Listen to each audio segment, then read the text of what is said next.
केंद्रीय जांच एजेंसी ने आज सुप्रीम कोर्ट में कोलकाता के आरजीकर मेडिकल कॉलेज अस्पताल में रेप और मर्डर केस की जांच पर अपनी स्टेटस रिपोर्ट दाखिल कर दी है। अब सीबीआई ने अपनी रिपोर्ट में कहा है कि मौकाए वारदात से छेड़छाड़ हुई है। ये सीबीआई ने कहा है मुख्य तौर पर कि कोलकाता में मौकाए वारदात से छेड़छाड़ हुई। ये सीबीआई ने जो स्टेटस रिपोर्ट दाखिल की है उसमें यह कहा गया है साफ तौर पर। देश भर में इस घटना को लेकर काफी रोष है, लगातार धरना प्रदर्शन विरोध ये सब कुछ हमें देखने को मिल रहा है। और इस बीच अहम खबर ये कि केंद्रीय जांच एजेंसी यानी सीबीआई ने आज सुप्रीम कोर्ट में कोलकाता के आरजीकर मेडिकल कॉलेज अस्पताल में रेप और मर्डर केस की जांच अपनी स्टेटस रिपोर्ट दाखिल कर दी है। चलिए, संजय शर्मा इस घटनाक्रम को लगातार नजर बनाए हुए हैं इस पर और सुप्रीम कोर्ट से अभी आपको जानकारी भी देंगे। संजय, जो सीबीआई ने अपनी रिपोर्ट में कहा है कि मौकाए वारदात से छेड़छाड़ हुई है, कोर्ट क्या कह रही है? सब जगह हम आक्रोश देख पा रहे हैं, तो अभी इसको लेकर अपडेट और हलचल क्या है? अभी उस स्टेटस रिपोर्ट पर बातचीत चल रही है जिसमें सॉलिसिटर जनरल तुषार मेहता ने कहा कि एविडेंस जुटाए जा रहे हैं, 5 दिन हुए हैं, लेकिन सब कुछ आसान नहीं है। हमारे लिए चुनौतियां बढ़ गई हैं सबूत जुटाने की, क्योंकि वहां पर जो घटनास्थल है उस पे बहुत सारे बदलाव आ गए हैं। इस पर कपिल सिब्बल ने कहा कोई बदलाव नहीं आया, वीडियोग्राफी की गई। इस पर चीफ जस्टिस ने कहा लेकिन जब वारदात हुई थी उस समय तो कोई वीडियोग्राफी नहीं थी, वीडियोग्राफी तो बाद में की गई है। कपिल सिब्बल ने पश्चिम बंगाल सरकार की तरफ से कहा कि इस मामले में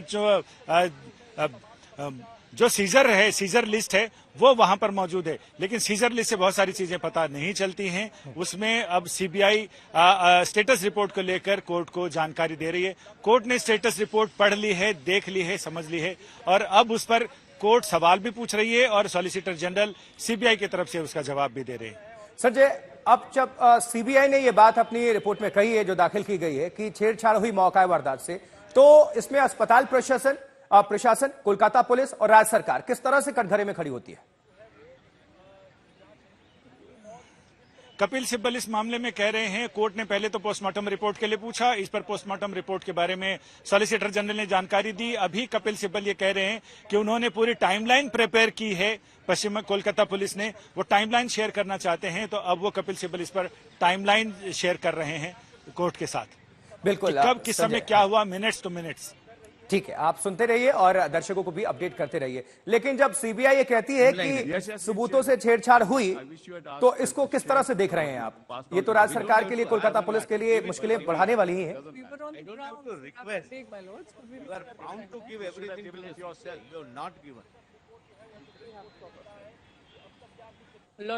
Lord, I am getting Calcutta police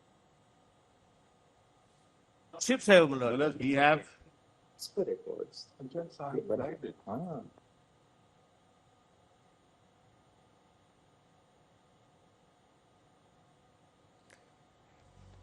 तो लाइव ये सुनवाई आप सुन पा रहे हैं, देख पा रहे हैं सुप्रीम कोर्ट में सीबीआई के स्टेटस रिपोर्ट पर, और देखिए चर्चा हो रही है। संजय हमारे सहयोगी लगातार जुड़े हुए हैं। संजय, अगर आप हमें सुन पा रहे हैं तो देखिए बहुत सारे आरोप लगाए गए हैं और बहुत कुछ कहा गया है, खासकर कि सबूतों से छेड़छाड़, तो ये अब किस दिशा में आप इसको देख रहे हैं बढ़ते हुए? मैं इस दिशा में देख रहा हूं कि सुप्रीम कोर्ट में जो सीबीआई ने रिपोर्ट दाखिल की है उस स्टेटस रिपोर्ट में कई सारे इशारे ऐसे हैं जिससे पता चलता है कि पश्चिम बंगाल पुलिस इस मामले में या तो लिपापोती में लगी रही या फिर उदासीनता बरती उन्होंने। पश्चिम बंगाल पुलिस के साथ साथ अस्पताल प्रशासन भी इस मामले में उदासीन रहा या लिपापोती करने के चक्कर में रहा, क्योंकि ये बताया गया स्टेटस रिपोर्ट में कि पहले तो मां बाप को इस बारे में कोई सूचना नहीं दी गई, फिर एक उच्च अधिकारी ने सूचना दी, उन्होंने कहा कि आपकी बिटिया की तबीयत खराब है, शी इज नॉट वेल, और जब वो वहां पहुंचे तो उसे मिलने नहीं दिया गया, देखने नहीं दिया गया। जब उसका क्रिमिशन हो गया उसके बाद एफआईआर दर्ज होती है। इन तमाम चीजों को लेकर सवाल उठाए गए जिसके जवाब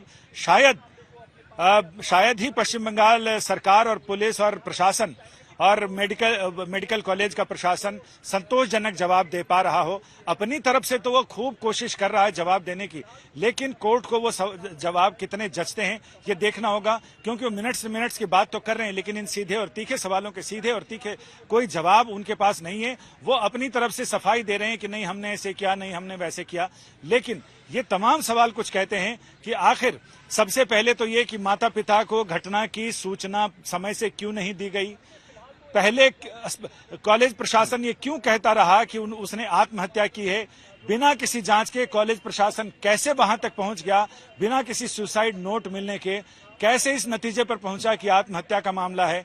इसके बाद फिर एफआईआर दर्ज करने में देरी क्यों की गई। अगर कोर्ट ने पहले भी पूछा था पिछली सुनवाई में कि जब उस पीड़िता के पेरेंट्स अगर देर से आए तब तक क्या कॉलेज का ये नहीं बनता था, जिम्मेदारी नहीं थी कि वो पुलिस तक पहुंचकर इसकी शिकायत दर्ज कराते और इसकी सूचना देते और एफआईआर दर्ज करवाते। दूसरा ये कि मेडिकल कॉलेज के प्राचार्य के खिलाफ जब एसआईटी जांच कर रही है तो ऐसे में उनको निलंबित करने के बजाय, क्योंकि एक के बाद एक दूसरी चोट थी, फिर भी सरकार उनको बचाती रही। सरकार ने उनको दूसरे मेडिकल कॉलेज में ट्रांसफर कर दिया। आखिर इसके पीछे अब सरकार क्या वजह बताएगी, क्या सफाई देगी, ये तो वकील ही बता सकते हैं, क्योंकि वकील ही उनको आइडिया देते हैं, ऐसा कर लेंगे तो ऐसा होगा, ऐसा कर लेंगे तो ऐसा होगा, बाकी कोर्ट में हम संभाल लेंगे। तो ये देखना दिलचस्प होगा कि वो क्या पट्टी पढ़ाते हैं और उन पट्टी पर कोर्ट क्या उन पर कितना यकीन करती है। कोर्ट उनसे कैसे ऐसे सवाल पूछती है जिससे कि सच्चाई सामने आए और जो अगर लिपापोती की जा रही हो तो मुलम्मा उतर जाए। इन तमाम चीजों को लेकर उत्सुकता बनी हुई है और ये देखना दिलचस्प होगा कि अब सुनवाई किस दिशा में है। फिलहाल तो कोर्ट सॉलिसिटर जनरल की बातें सुन रही है। बिल्कुल। पश्चिम बंगाल कोलकाता से अपडेट हासिल कर लेते हैं। अनुपम मिश्र हमारे संवाददाता वहां से जुड़े हुए हैं। अनुपम, अब जब सुप्रीम कोर्ट में सुनवाई चल रही है और सीबीआई ने सबूतों से छेड़छाड़ करने की बात कही है, तो क्या ये राज्य सरकार पर भी सवाल खड़े करते हैं? निश्चित तौर पर शासन, प्रशासन, कोलकाता पुलिस, अस्पताल प्रशासन और साथ साथ राज्य सरकार भी कहीं ना कहीं लपेटे में है।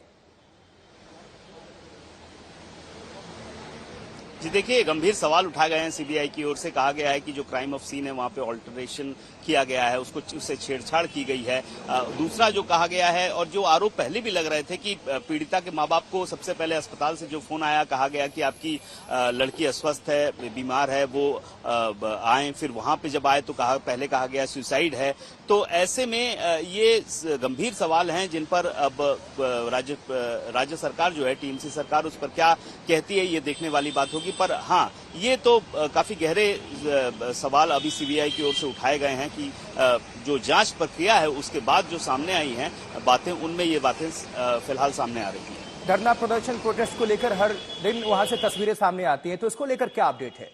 डॉक्टर्स क्या आज भी इस मूड में हैं? क्योंकि आक्रोशित तो हैं जब तक कि उनको न्याय नहीं मिलता।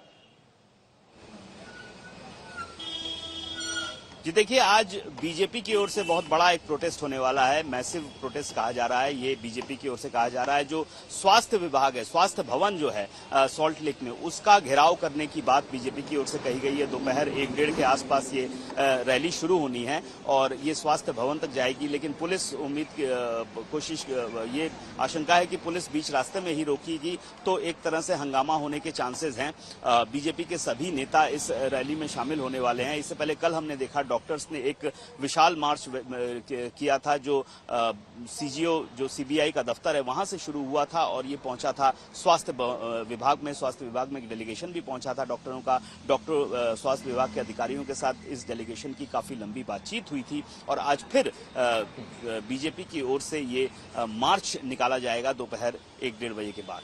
ठीक है अनुपम, आप हमारे साथ जुड़े रहिए। एक बार फिर से हम सुप्रीम कोर्ट का रुख करते हैं। संजय शर्मा हमारे सहयोगी लगातार जुड़े हुए हैं आप सभी को अपडेट पहुंचाने के लिए। संजय, इस वक्त क्या कार्रवाई, क्या कहा जा रहा है, कौन क्या दलील दे रहा है? इस वक्त कोर्ट में जो हलचल है उसको आप दर्शकों के बीच रखें।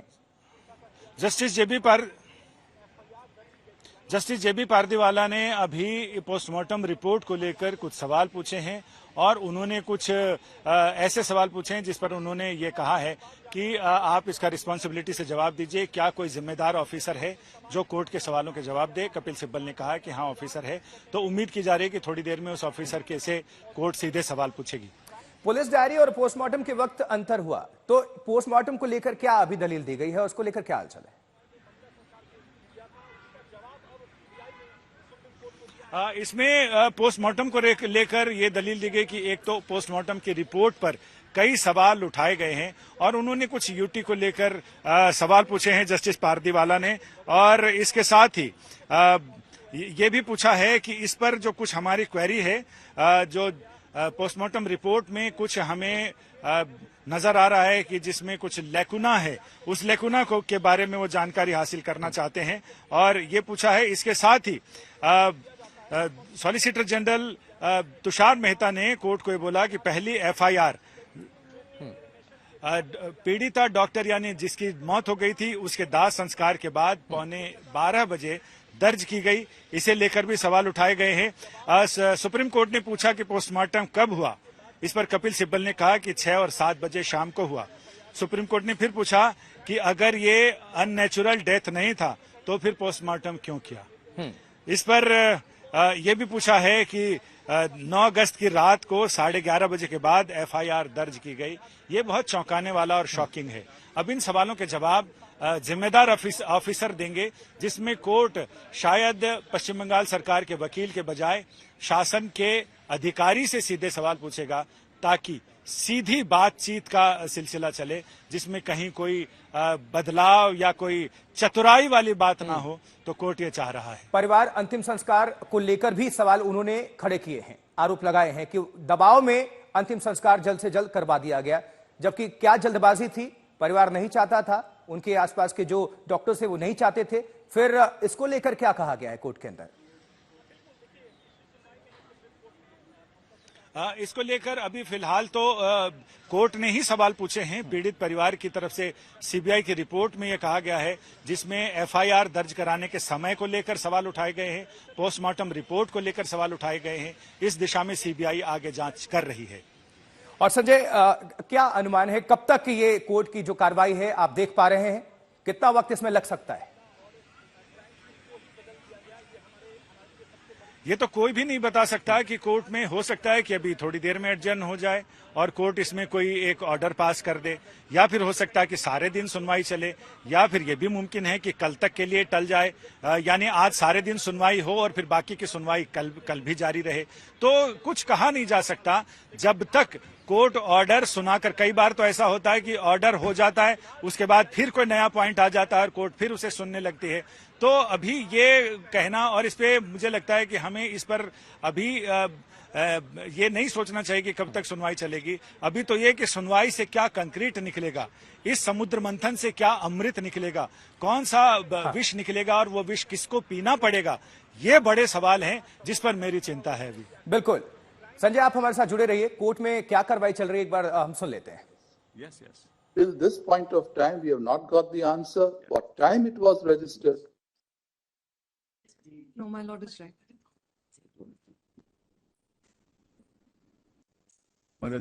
But what time is this? No, the question is time. Mr. Sibal, Let's kindly see, quite frankly, I'll have to construct this for your lordship. For example, page 2 of the case diary, the UD case, requisition of the magistrate for inquiry.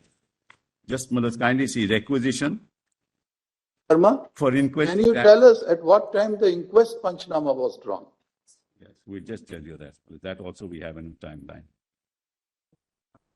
4:20 to 40 p.m. 4:20 to 4:40 p.m. And now the record reveals the report which we have in our hand that UD was registered after the inquest Panchnama, after the postmortem. That was made before the judicial magistrate to carry out the inquest mentions the UD. But that's page number 2 of the case diary. That's what we were going to point out. Now, Mr. Solicitor General, Yes, has the CBI collected the record which is available to them? yes, They have collected it? we have collected.